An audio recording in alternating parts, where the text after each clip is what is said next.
Hello tech students, आपका final merit list declare हो गया है। नाउ आपका centralize admission process means CAP start होने वाला है।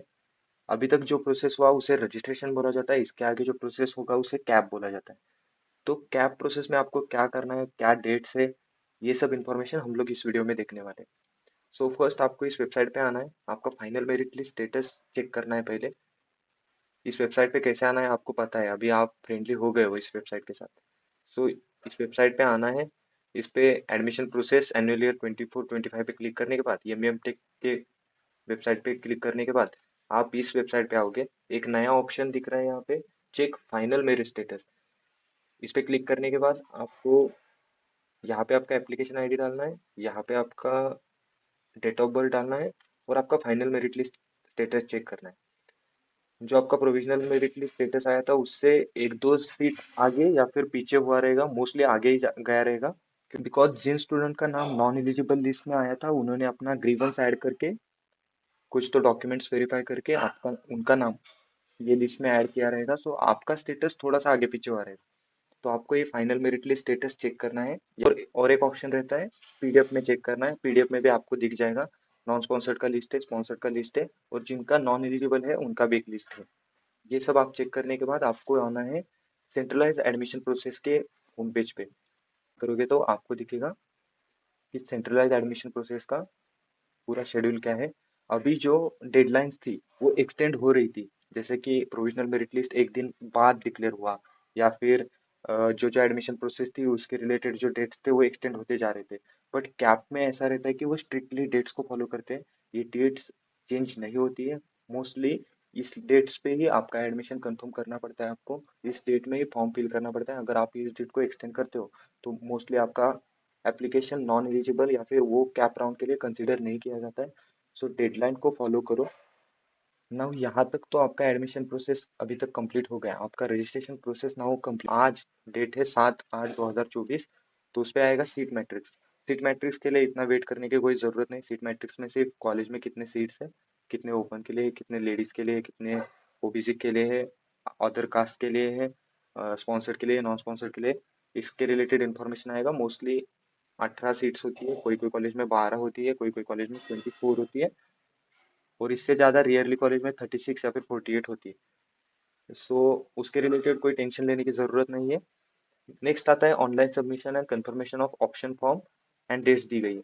8 से लेकर 10 तारीख तक इनके बीच में आपको आपका चॉइस फिलिंग करना है। चॉइस फिलिंग के related video means college eligibility check के लिए जो वीडियो है वो मैंने आई बटन पे डाला है, वो आप जाके देख सकते हो। कौन से कॉलेज में कौन सा कोर्स है और कौन से कोर्स के लिए आप एलिजिबल हो वो आपको समझ जाएगा, क्योंकि बहुत सारे नए नए स्ट्रीम्स आए हैं, जैसे कि इंफॉर्मेशन सिक्योरिटी हो सकता है, एआई इंटेलिजेंस हो सकता है, 5G टेक्नोलॉजी हो सकता है, वीएलएसआई हो सकता है। इसके रिलेटेड हम लोगों को इन्फॉर्मेशन नहीं होती है। चेक एलिजिबिलिटी करके आप कौन से कॉलेज में कौन सा कोर्स है ये देख सकते हो और आपको कॉलेजेस के नाम और कोड भी समझ जाएंगे। तो वो वीडियो देखना बहुत इंपॉर्टेंट है अभी। नेक्स्ट आता है 12 तारीख को आपको प्रोविजनल अलॉटमेंट का स्टेटस आएगा। ये मोस्टली रात को आता है या फिर सुबह अर्ली इन द मॉर्निंग आ जाता है। लेट नाइट ही मोस्टली आता है। तो आपको 13 तारीख से समझेगा कि आपको कौन सा कॉलेज अलॉट हुआ है। 13 तारीख से लेकर 16 तारीख के बीच इन बिटवीन आपको कॉलेज विजिट करना है और आपके डॉक्यूमेंट वेरिफिकेशन करना है। उन्होंने जो फी बताई है वो आपको पे करनी है। ये डिपेंड करता है, कॉलेज से आपको कॉल भी आ सकता है या फिर आपको कॉलेज को कॉल करना पड़ेगा कि कितनी फी पे करनी है, या फिर फुल पेमेंट करना पड़ेगा या फिर हाफ हाफ में चलेगा। ये सब इंफॉर्मेशन आपको वो पर्टिकुलर कॉलेज देगा। ये ऐसा नहीं बता सकते कि ये कॉलेज ने पूरा लिया है तो बाकी सभी कॉलेज पूरा लेंगे, या फिर ये कॉलेज ने आधा लिया है तो बाकी सभी कॉलेज आधा लेंगे। तो ऐसा नहीं होता, पर्टिकुलर कॉलेज पे डिपेंड करता है। Most of the college confirmation के लिए या फिर स्टूडेंट को कंफर्म करने के लिए पूरा फी लेके रखते हैं। और नेक्स्ट आता है इसमें क्या क्या नए नए रूल्स है या फिर जो रूल्स होते हैं इनको हम लोग हाईलाइट करते हैं। फर्स्ट रूल आता है कि आप जो डॉक्यूमेंट्स वगैरह सबमिट की थी उसके हिसाब से ही आपके मार्क्स या फिर जेंडर या फिर रिजर्वेशन कंसिडर किया जाएगा कैप राउंड 1 के लिए। नेक्स्ट रूल आता है अगर कैंडिडेट को कोई मिस्टेक लगता है या फिर उसको कैटेगरी चेंज वगैरह करना है तो वो ग्रीवांस डाल सकता है। एक चांस दिया गया है, बट ये ऑनलाइन मोड से होगा। फिजिकल स्क्रूटनी इसके लिए अवेलेबल नहीं रहेगी, क्योंकि कॉलेज में कॉलेज एडमिशन के लिए प्रोसेस चालू रहेगा तो उसको ऑनलाइन ही सब ये प्रोसेस करना पड़ेगा और इसमें टाइम भी लग सकता है। Third rule is the most important rule, because इसमें बताया गया है कि अगर आपको आपके फर्स्ट चॉइस का या फिर आप जो फर्स्ट प्रेफरेंस में डालते हो वो अगर अलॉट होता है तो वो ऑटो फ्रीज होगा आप सेकंड एंड थर्ड राउंड के लिए कंसिडर नहीं किए जाओगे और आपको वही कॉलेज लेना पड़ेगा, बिकॉज आपने वो फर्स्ट पोजीशन पे डाला था। तो कभी भी फॉर्म भरते टाइम आपको जो कॉलेज चाहिए उसके ऊपर एक आधा अच्छा वाला कॉलेज डालिए।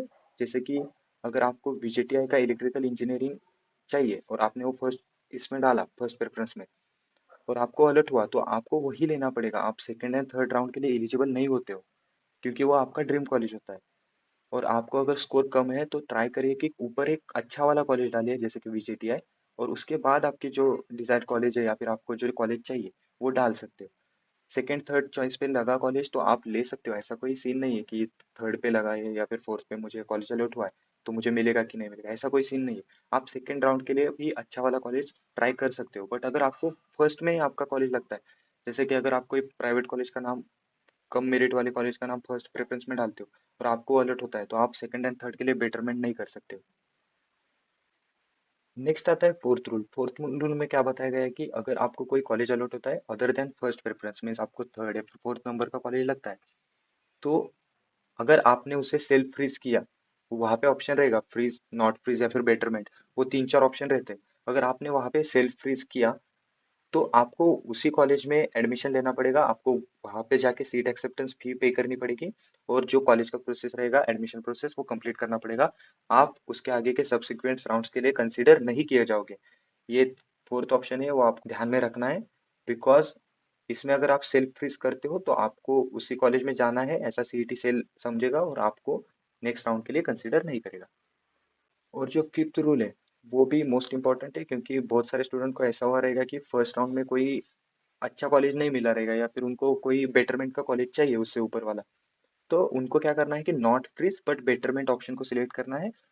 वहां पे आपको सीट एक्सेप्टेंस फी पे करनी है, जो रहेगी 1000 रुपीज या फिर 1200 रुपीज, वो आपको पे करनी है। पे करने के बाद ऐसा नहीं होगा कि आपको नेक्स्ट राउंड में अगर कोई अलग कॉलेज लगा तो वहां पे भी जाके आपको वही सेम फी पे करनी है, ऐसा नहीं होगा। आप एक बार पे करते हो मीन्स आपको क्या होगा कि वो कॉलेज कंफर्म होगा और नेक्स्ट कॉलेज के लिए आप एलिजिबल हो जाओगे। और अगर आपको कोई ऊपर वाला कॉलेज नहीं लगता है तो वो कॉलेज आपका कंफर्म रहेगा। तो ये ऑप्शन भी आपको कंसिडर करना है, ऑप्शन D एंड E। अगर सेल्फ फ्रीज करते हो तो आप नेक्स्ट कॉलेज के लिए एलिजिबल नहीं रहोगे, और नॉट फ्रीज बट बेटरमेंट के लिए क्लिक करते हो तो आप सब्सिक्वेंट राउंड के लिए कंसिडर किए जाओगे, आपको 1000 या फिर 1200 रुपीज फी पे करनी है। नेक्स्ट इसमें इंस्टीट्यूट के लिए जो रूल्स है वो दिए गए हैं।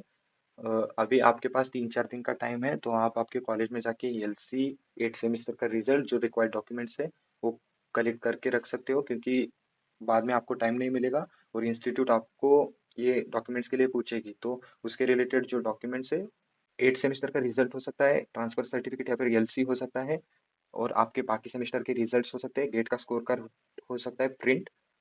तो इतने सारे डॉक्यूमेंट्स तो आपको कंसीडर करने ही है आपके एडमिशन प्रोसेस के लिए, और जो आपने एडमिशन के टाइम या फिर आपने जो रजिस्ट्रेशन के टाइम आपके एप्लीकेशन फॉर्म में ऐड किए थे, वो सब डॉक्यूमेंट आपके पास रेडी रहने चाहिए। नेक्स्ट सेम होगा कैप राउंड 2 के लिए, कैप राउंड 3 के लिए सेम प्रोसेस रहेगी, बेटरमेंट बट नॉट फ्रीज वगैरह वगैरह। अ, ये सब कंसीडर करने के बाद फोर्थ राउंड में इंस्टीट्यूट लेवल राउंड, जो वैकेंसी रहेगी उस पे कैप राउंड खेला जाएगा। मतलब जो स्टूडेंट्स आएंगे उनका डायरेक्टली अलॉटमेंट किया जाएगा या फिर उनका इंटरव्यू लेके उनको कॉलेज में सीट दी जाएगी। और ये सब डेट्स है आपको कंसिडर करके ही चलना है, इसमें कोई एक्सटेंड नहीं होता है, क्योंकि ऑलरेडी ये लेट चल रहा है शेड्यूल। जो 10/9 को कॉलेज का लास्ट एडमिशन बताया जा रहा है, तो मोस्टली ये 1 महीना या फिर 15-20 दिन लेट ही चल रहा है। तो आपको आपके डॉक्यूमेंट्स वगैरह रेडी रख के आपको कैप राउंड के लिए उतरना है। और अगर कुछ भी डाउट है तो कमेंट सेक्शन में डाल दो, मैं आपके डाउट सॉल्व करूंगा। और कैप राउंड के रिलेटेड भी आपको वीडियो चाहिए तो कमेंट सेक्शन में डाल सकते हो। और कॉलेज एलिजिबिलिटी जो वीडियो है वो मोस्टली देख लो आप, क्योंकि आपको समझ आएगा कि कौन से कॉलेज में कौन सा कोर्स है। वो मोस्ट इंपॉर्टेंट वीडियो है अभी के लिए।